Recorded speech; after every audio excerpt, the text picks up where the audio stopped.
suis Céline, diététicienne nutritionniste. Je vous propose de parler nutrition et alimentation chez vous, dans votre petit écran.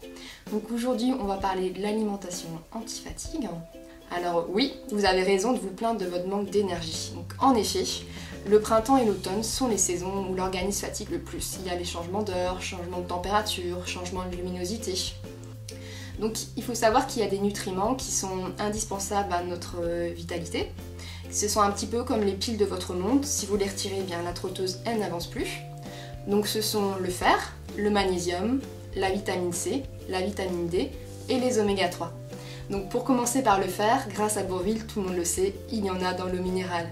Mais est-ce que vous savez vraiment à quoi il sert? Quelles sont les sources et si elles sont équivalentes? Donc tout d'abord, le fer il participe à la synthèse des globules rouges et il permet aussi d'y fixer l'oxygène. Quand on manque de fer, en général on a le visage qui est pâle, on est très fatigué. C'est ce qu'on appelle l'anémie. Donc il faut savoir qu'il y a deux sources de fer qui ne sont pas équivalentes. Donc la première, elle est dite fer non héminique, c'est le fer qu'on trouve dans les végétaux et dans les œufs. Donc on entend souvent que les légumes secs comme les lentilles et les épinards sont riches en fer.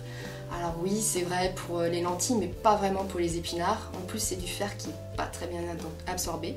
Et pour en revenir à la deuxième source de fer qui est dite fer héminique, celle-ci est très bien absorbée. On la trouve surtout dans les sources animales et aussi humaines.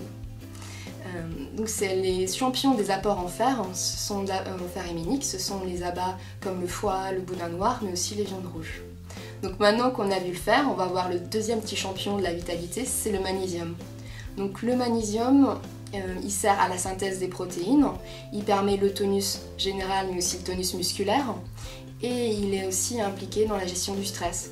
Donc si vous souffrez de fatigue, si vous êtes très irritable, si vous dormez mal, si vous avez un peu de spasmophilie, ça peut être une carence en magnésium. Donc certains se serviront peut-être comme prétexte, parce que tous les prétextes sont bons quand on aime le chocolat, après avoir vu cette émission, qui sont en manque de magnésium pour dévorer une tablette entière de chocolat.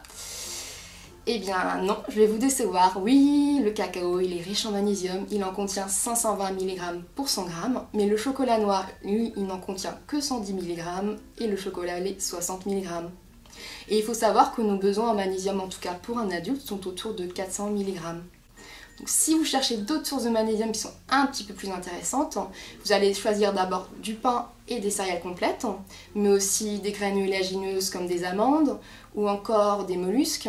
Donc les mollusques, c'est par exemple les coquillages, où vous allez choisir de consommer des fruits et des légumes secs ou prendre certaines eaux minérales. Donc maintenant qu'on a vu le magnésium, je peux aussi vous donner une petite anecdote un petit peu sympa, si vous voulez un petit peu frimer. Il faut savoir que la banane, c'est le fruit frais qui est le plus riche en magnésium, mais elle n'en contient que 30 mg pour 100 g. C'est donc moins intéressant que ce que je viens de vous dire.